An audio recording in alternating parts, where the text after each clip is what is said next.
Now, we didn't call this election because we wanted one. We want to get on with governing. And we know, though, that the next few weeks are also going to be tough. But we're going back to the people because we have to end the political paralysis that has gripped this country now for more than 3 years. And the only way to do that is to break that deadlock in Parliament.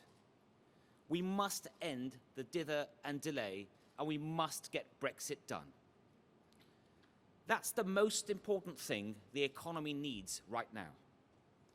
And now we can, because the PM has got a good deal. That was a huge achievement, because you'll remember so many people said that we wouldn't be able to. This deal is good for democracy, and it's good for the economy. A strong economy ultimately depends on a strong democracy. Getting this deal through will give business the confidence that it needs, the certainty that it needs to plan and invest for the future. Of course, I talk to businesses all the time. I listen to their concerns.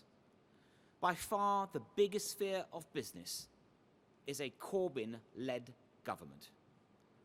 One of the prizes of this election is the chance to end that threat, defeat Corbynism on December the 12th, and they'll be gone for good.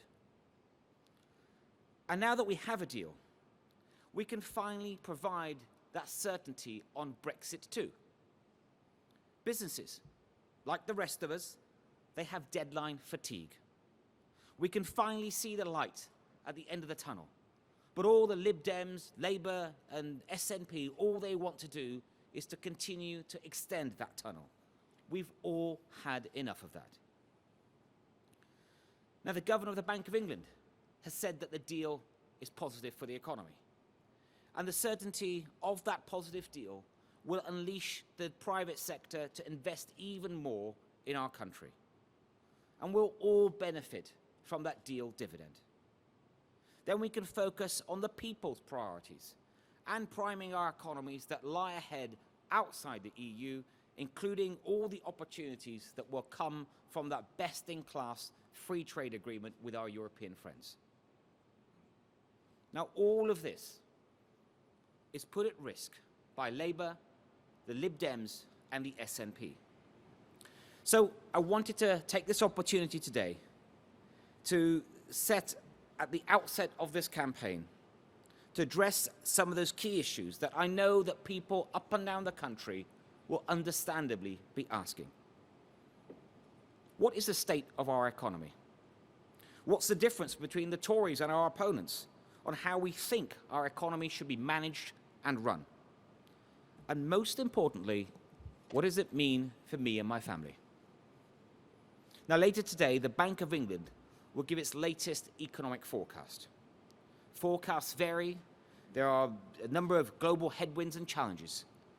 But I am clear that the fundamentals of the UK economy are strong.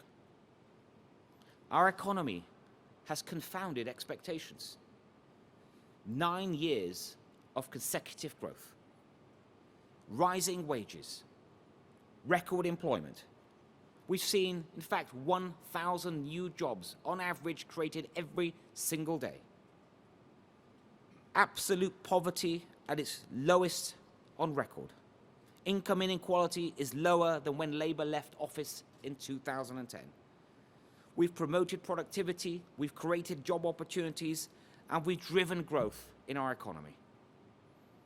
In fact, the IMF forecasts that next year, the UK will grow faster than France, than Italy, than Germany, than Japan. Now, none of it has happened by accident. Just look at where we were back when I was first elected to Parliament in 2010. The new Conservative government had just inherited the highest levels of borrowing in Britain's peacetime history. A deficit that was equal to 10% of GDP. That was equivalent to borrowing £5,000 every single second.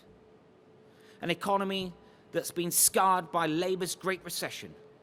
It was the deepest recession in almost 100 years. And we saw the worst banking crash, not just in British history, but in global history, right here in our country. The transformation from where we were then to where we are now was not the result of some fiscal cycle or economic inevitability. It was down to solid economic stewardship by successive Conservative governments, the hard work and the sacrifice of the British people, and an incredible effort by British businesses of all shapes and sizes. Together, we've laid a foundation on which, with the right decisions, with the right policies, we can build a decade of growth, of opportunity, of prosperity for all. Not just more jobs and higher wages, but more investment in our schools, in our NHS, in our environment, in rail, road, and the digital infrastructure that we all rely on.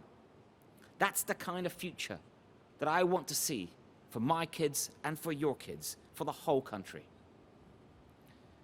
But just as the UK's economic miracle did not happen by accident, the future is not guaranteed. And that's why this election is so important. Because we can bring about the future with the right government. Not a government of endless debt and failed ideology, but a sustainable, responsible government, a Conservative government. And if you want to see what the next decade could look like, just look at the trail that we've blazed over the last 100 days. We're taking the country forward from a decade of recovery to a decade of renewal. In my spending round in September, we were able to give £13.4 billion boost to the people's priorities.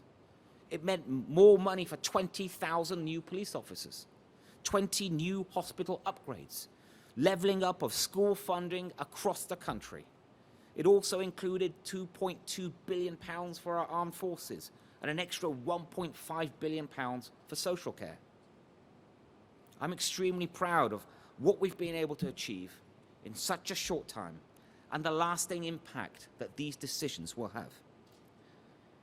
You see, public services were a lifeline for people like me when I was growing up, and we must nurture them so future generations have the same. And that doesn't mean we believe in an ever-expanding state. For Conservatives, that is neither moral nor sustainable. We believe in social responsibility and sensible stewardship. In this year's spring statement, there was some £27 billion of headroom that was identified at that time. I chose to use half of that. A sound framework continues to be essential. And as Conservatives, we will always have one. And I said in my spending round that historic low borrowing rates mean that we should adjust our framework to fund that decade of renewal. You know, incredibly, at the moment, we can borrow in real terms at negative interest rates, meaning it is a responsible time to invest. And there's a growing consensus around the world that the time to do that is now, as I saw for myself recently when I was at the IMF meetings. So today, I'm announcing new fiscal rules that, if elected, will allow us to take advantage of the opportunity to invest in our future and our public services, but without squandering the hard work of the British people.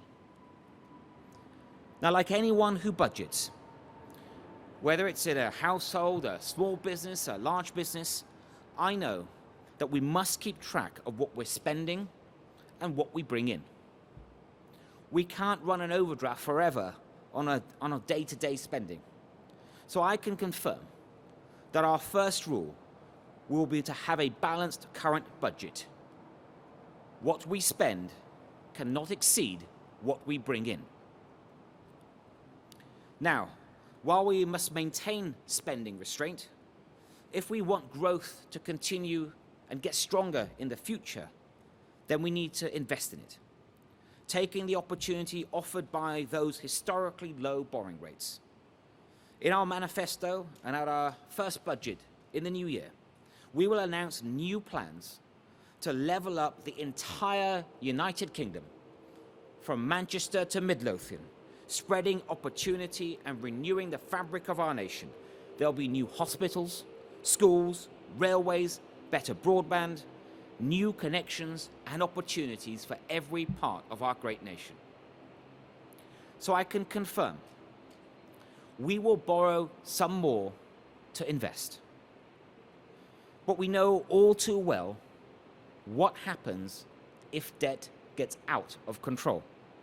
Excessive debt would risk everything the British people have worked so hard to achieve over the past decade of recovery. The question at this election is, who do you trust to protect that? It's why our second rule will ensure that we can invest more, but we will continue to live within our means. Investment in long-term projects like roads and rail will not exceed 3% of GDP. Now, compared to the long-term average of 1.8%, that represents a huge step change in what we currently invest. It means billions of pounds more to spend on the infrastructure revolution that this country needs. Projects like at this airport, Terminal 2 Airport, which I think is the largest construction project going on in the north right now.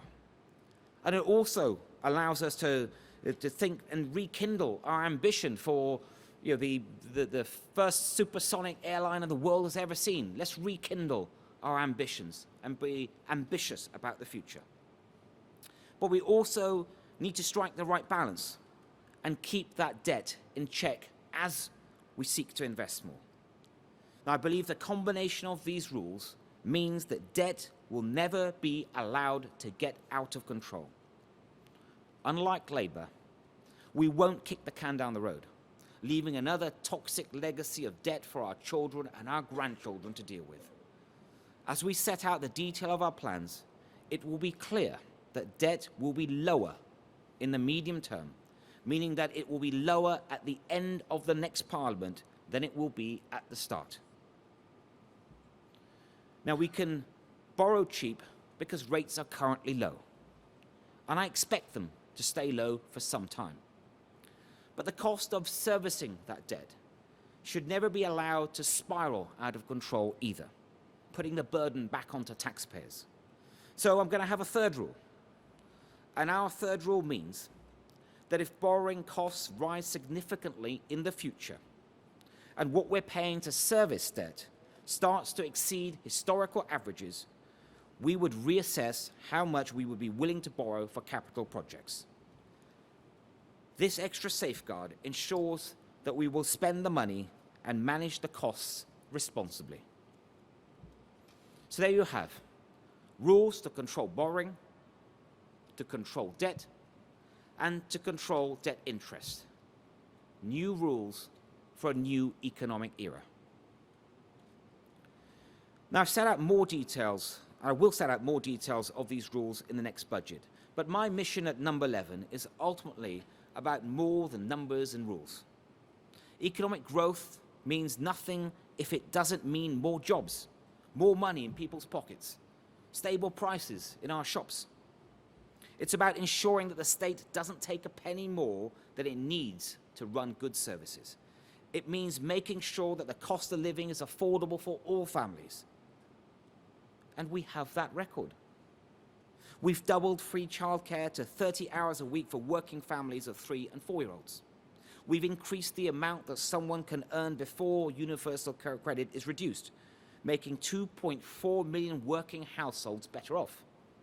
And we've taken some 4 million people out of income tax altogether by raising the personal allowance. Most importantly, managing the economy is about people having good jobs and a fair and decent wage to live off. That's why I was proud as business secretary to help introduce the national living wage. And why, as Chancellor, I've announced plans to increase it to 2/3 of median earnings, taking it up to £10.50 and extending it to workers aged over 21. That's how we will end low pay for good in our country by 2024. We'll be one of the first nations in the world to do this, a legacy that we can all be very proud of. Now, anyone who understands economics knows that public and private, they go hand in hand. They're mutually reinforcing. I got ahead because of my family, hard work, and public services. But conservatives understand that it's a dynamic, free market economy that is the single best way to fund those public services. And if people are going to carry on starting a business or creating jobs, carry on paying the taxes that fund our schools and fund the NHS, then they need to know that the government is on their side. Because starting, running, and growing a business is actually one of the hardest things that you can do. You know, I remember when I was a boy, and it was a family of 7 sharing a 2-bedroom flat above the family business. We were just getting by. My parents were running the shop downstairs, and every night I'd help my dad count the day's takings at the dinner table. And even as a kid, I could see whether the piles of notes and coins were high enough so that if they were too small, I knew that there may be some problems ahead. We may not be able to have that lunch that we had planned on a Sunday and had to save a bit more during the week. And while the numbers today aren't counted, you don't count this, it might be on a spreadsheet or in your mobile phone rather than a kitchen table. That's still the everyday life of so many small businesses. So I'm proud that this government is making it that little bit easier for you. Proud that we're committed to doing more to help firms prosper. We'll keep costs down for businesses. You know, since 2016, we've confirmed plans to slash £13 billion on business rates. Since 2010, we've introduced more than 100 measures to tackle aggressive tax avoidance and evasion. And we are continuing to make our tax system simpler and, most importantly, fairer. This shows that we are both the party of business and the party of workers. Because unlike Labour, we never take taxpayers' money for granted. Labour believe that your money belongs to the government unless they choose to graciously give it back to you. Conservatives believe that your money is your money. Labour believe that taxes should be as high as possible and that people should be punished for doing well.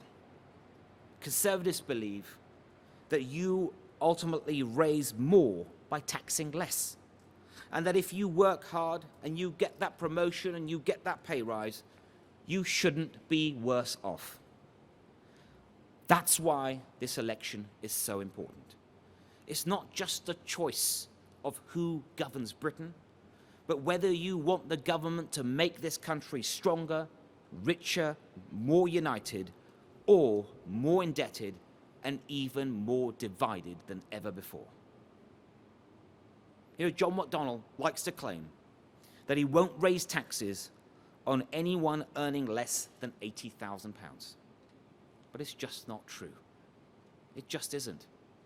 He cannot be trusted. It's easy to poke fun at Comrade Corwin and his fantasy economics. But this will be a close election. We cannot take anything for granted. We won't let Labour off the hook like last time. Look to the lessons of history. They'll ruin your finances, they'll raise your taxes, they'll saddle the next generation with debt. Every single Labour government in history has left this country with an economic crisis. Now, some of you may be old enough to remember the Winter of Discontent in 1979, where rubbish piled up on the streets and bodies went unburied. Or those of you that are younger might remember the aftermath of the financial crisis in 2008, where an arrogant and out-of-touch Labour government took its eye off the ball and allowed the economy and our public finances to come to the edge of ruin. We spent a decade recovering from that one. And it's taken years of a responsible Tory management, of hard work of the British people, for the wages and the living standards to rise back to pre-crisis levels.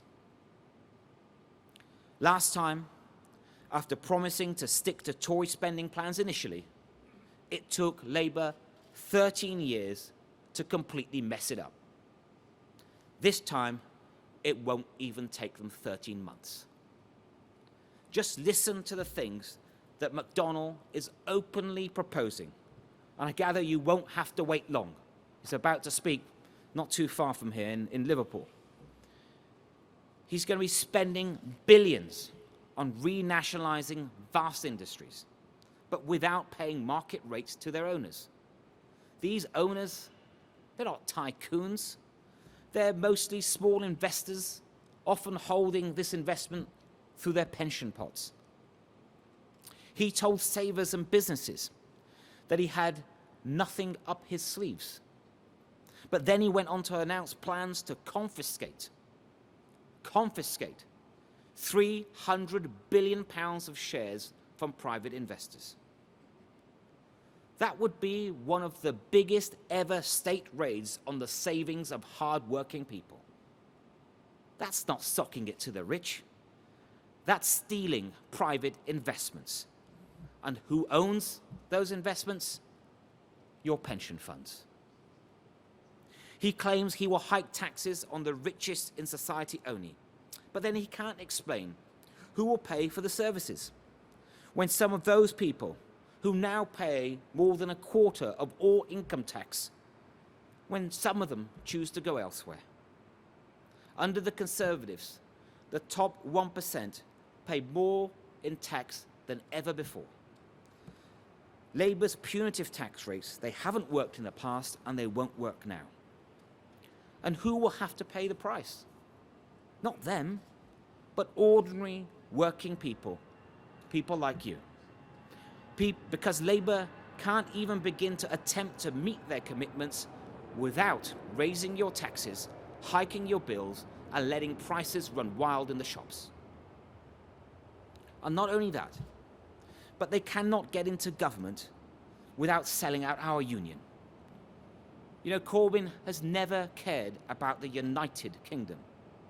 The only deal he will prioritise is actually the deal that he wants with the SNP. What's not for him to like about that party, the party that is responsible for the highest level of taxation in the UK, its neglected public services in pursuit of an ideological agenda.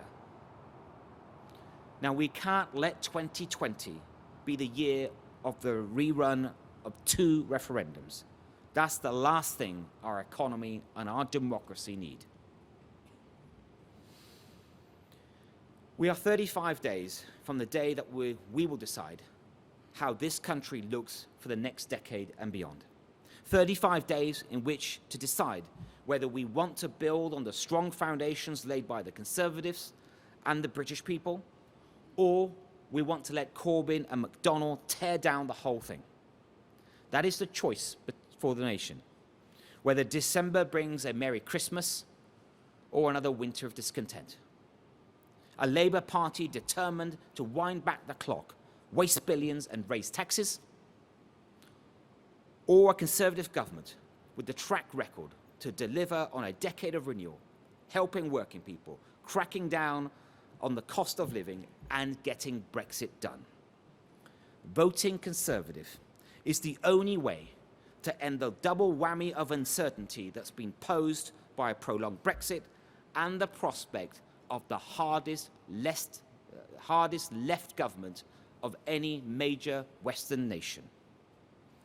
With our responsible but ambitious agenda, we will level up across the country so that we can unleash the potential as the nation for the years ahead, and so that everyone has the chance to unleash their potential. With this new economic plan for a new economic era, I truly believe that the 2020s will be Britain's best decade yet. Thank you all very much.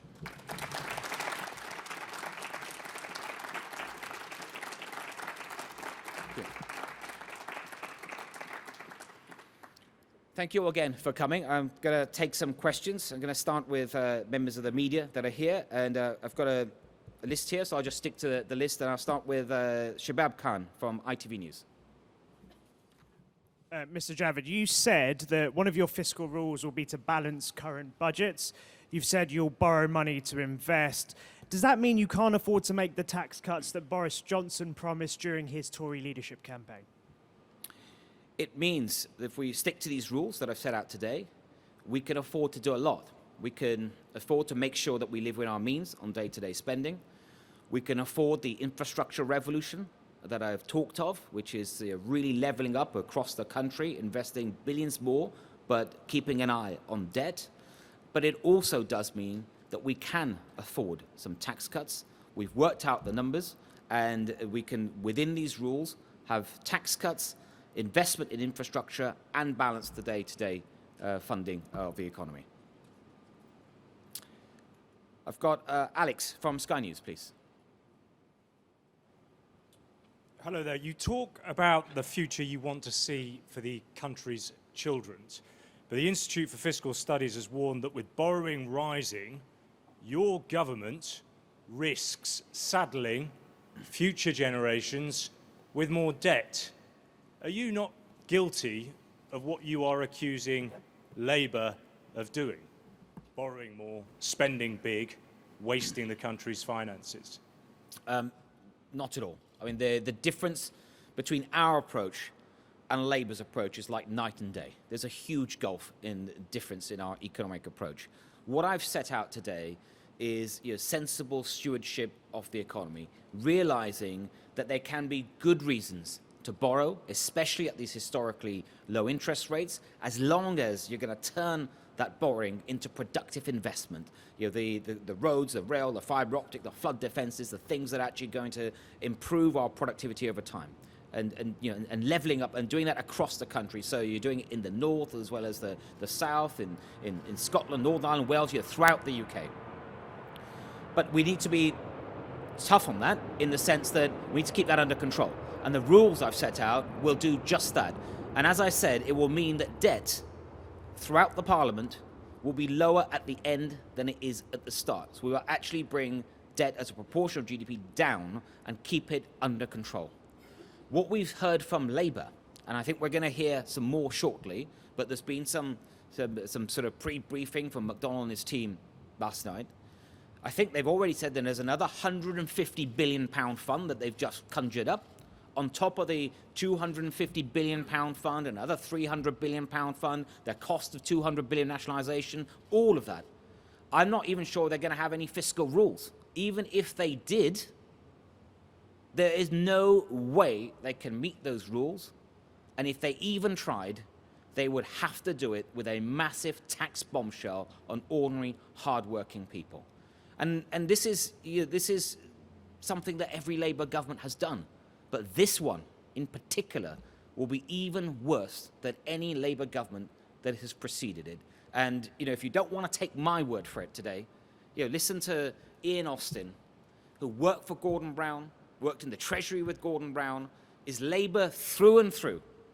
And he has said today, that Corbyn, McDonnell will absolutely ruin this economy and they will cost jobs and businesses throughout the country, and he's even gone as far as saying, vote for anyone in any seat that can stop Corbyn, vote Conservative. I've got is it Nina from the BBC? Hello. You criticise Labour's credibility, but what swing voters in places like Blackpool, Bury, Crewe, places you need to win, will hear this morning is £150 billion of investment in public services, moving a Treasury ministerial office to the north of England. They've suffered for nearly 10 years under austerity. Why on earth wouldn't those swing voters go with Labour? Because, first of all, I think that as I've said today as well, and said many times, you can't really say enough that we need to level up across the country. That means whether you're living in the north or the south, that every part of the country matters. The answer to your question, though, I think, is that all those things that we all want to see, whether you live in the north or any part of the UK, all those strong public services, that investment that you want to see in your infrastructure, your local infrastructure, that can only happen if you've got a strong economy. You cannot do that if you crater the economy and you destroy it. And if you look at any independent analysis that has been done of Labour's plans, and let's see, over the next few days, they'll set out more, and they'll continue to set out hundreds of billions of more promised borrowing, but it is utterly meaningless. You mentioned 150 billion. He might as well, McDonald, say $1 trillion, $2 trillion, $3 trillion, because they're meaningless numbers, because even if he tried to do what he said, if he tried to keep his word, he will crash the economy, and those people that you're talking about, those hard-working people, will pay the price with their jobs, their livelihoods, and ever-increasing taxes, and no one wants to see that. I've got John from the Daily Mail.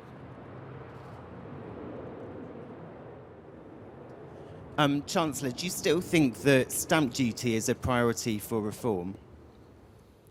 Well, you're tempting me about some of the decisions we'll make in due course. I'm not going to get into any particular taxes today. I've talked about earlier about an ambition to always try to see how we can get taxes in general down, but you forgive me, I'm not going to get into a particular tax today. Anna, please, from the Daily Telegraph. Could you please specify how much you're planning to borrow for infrastructure? You're saying you're going to borrow to invest. You've said in the past that you want a £100 billion infrastructure fund. Can you give us some detail on what you would actually borrow? Yeah, the rules that I've set out today, which will allow us to borrow more responsibly, but we naturally, because of the rules, we want to have a sort of safeguard, as it were, to make sure that debt doesn't spiral out of control. They would allow us, so historically we've invested as a country about 1.8% of GDP a year in infrastructure.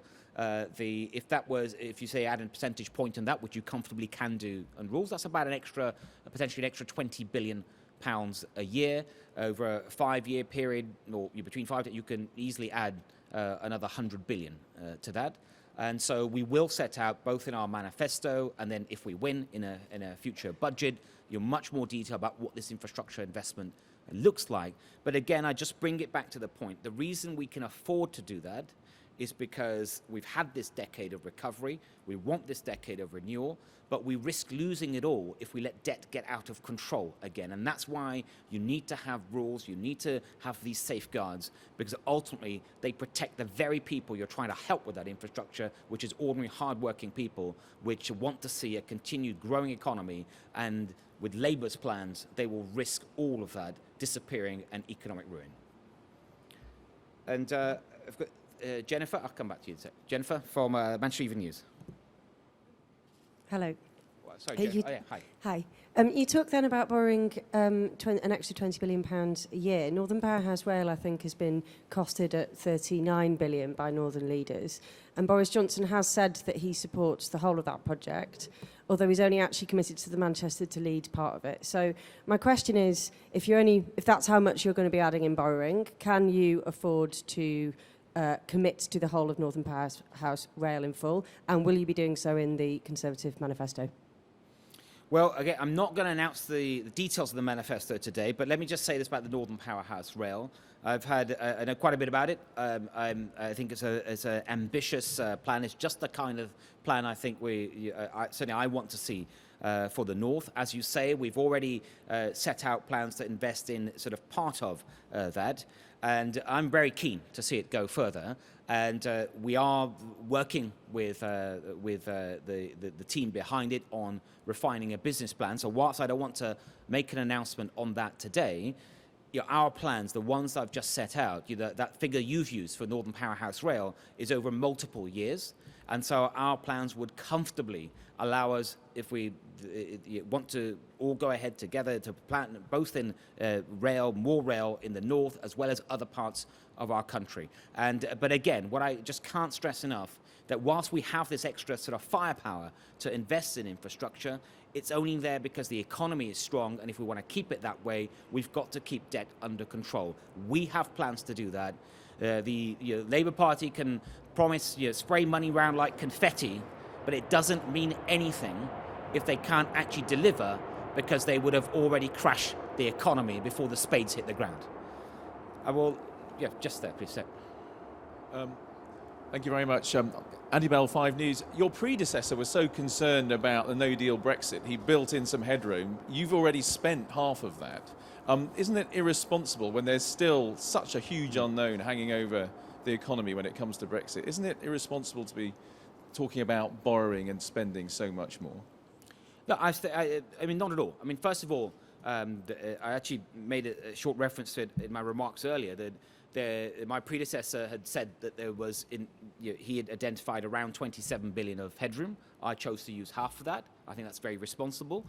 And also, the plans that I've set out, including the plans that I've set out today, are eminently affordable based on the work that I've done, the work that the Treasury had done in preparing for a future budget. So I think it's all perfectly affordable. But again, it's affordable because the economy is strong. The economy will be growing. Later today, we will have a sort of a new forecast that no one has seen, but it will come later today, which is from a very, very, very reputable organisation with the Bank of England. So let's see what they say about future growth as well, and ability to afford these investments. But again, it just all really does come back to the difference between Labour and the Conservatives just couldn't be bigger in this, is that we have a responsible plan that will allow us to have that decade of renewal, but we've got to have a safeguard so debt doesn't get out of control and ordinary people don't pay the price. Labour have no such plans. Anything they say, anything John McDonnell promises today, it doesn't matter if it's an extra pound, an extra 150 billion, or an extra trillion, it just cannot be relied on. Before he spends any of that money, the economy will be ruined. I'm going to leave it there. Thank you all very much. Thank you so much for coming along today. Thank you.